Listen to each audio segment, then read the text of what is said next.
l'expert est assez travaille individuellement dans son coin, fait son métier en pensant que c'est lui le plus important. La confrérie montre finalement que le travail en groupe est beaucoup plus important. Et c'est ce partage-là, moi, que j'ai découvert au sein de la confrérie. J'ai découvert que j'étais pas le seul expert important en France. Jusque-là, j'étais le seul expert qui travaillait, qui était important en France, et j'ai découvert qu'on était plein.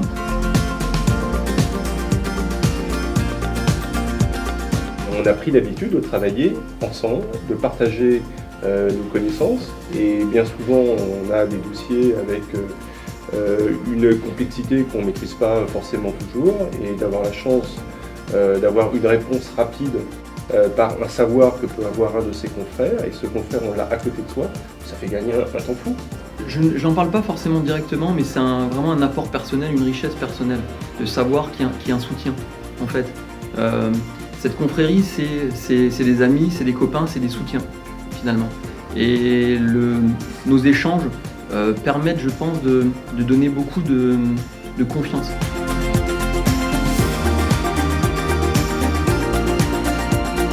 Pour la confrérie, l'avantage, c'est comme disait Sylvia tout à l'heure, je vais reprendre ces mots, mais c'est la réalité, c'est que c'est un soutien quelque part. Quand on a connaissance d'un sinistre ou que ce soit, on a un WhatsApp, on intervient dessus, ce qui permet de donner l'information, et tout de suite derrière, on a des idées qui apparaissent sur lesquelles on n'aurait pas pensé, parce que comme je disais tout à l'heure, un expert est seul à la base, un expert est tout seul dans son coin avec son ordinateur, son dossier. L'avantage de la confrérie, c'est que quand on a un souci sur tel dossier ou tel dossier, on demande de l'aide et tout de suite on a des infos qui arrivent dans les 10 minutes en disant tu peux faire ça, faire ceci, faire cela. Ah oui, qui permet de construire le dossier plus rapidement vis-à-vis de l'assureur, de l'assuré et des entreprises.